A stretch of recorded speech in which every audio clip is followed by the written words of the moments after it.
দেবকীর উদরেই কেন পুরো কোনো রমণীর গর্ভেও আসতে পারতেন। এই দেবকী পূর্বজন্মে কি পূর্বজন্মে ছিলেন কৈকেয়ী মাতা। রামচন্দ্র যখন 14 বৎসরের জন্য বনবাসে যাবে, কৌশল্যা মা কাঁদতে কাঁদতে দুধে কাঠি করে দুধ এনেছিলেন রামকে দেওয়ার জন্য। কৈকেয়ী সেটা ফেলে দিয়েছিলেন, দিয়ে বললেন 14 বৎসরের জন্য বনে যাবে, দুধ কোথায় পাবে? নতুন দিন দুধ কিনে রোজ রোজ খেতে ইচ্ছে করবে। রামচন্দ্র চলে যান।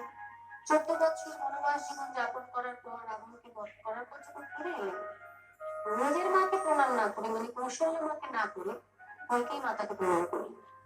কৈকেয়ী মাতা বলছে, নিজের মাকে না করে আমায় করছো, তাহলে তুমি কি আমার সঙ্গে ঠাট্টা করছো? বলছে, না না, আমার নিজের মা তো গর্ভ দেয়নি, জন্ম দেয়নি মা, আর তুমি বলে আমার শিক্ষা দেয়নি মা। তুমি যদি বনে না পাঠাতে, বাইরের জগৎ আমি চিনতাম না, পশু পাখি এরা আমার বন্ধু হতো না, ঘাটের পাটুনি এরা আমার বন্ধু হতো না, চন্ডাল আমার বন্ধু হতো না, তাই তুমি আমার করো শিক্ষা দেয়নি মা। তখন কৈকেয়ী মা বলছে, তুমি যখন আমায় ক্ষমাই করে দিয়েছো, আমার একটা মনের ইচ্ছে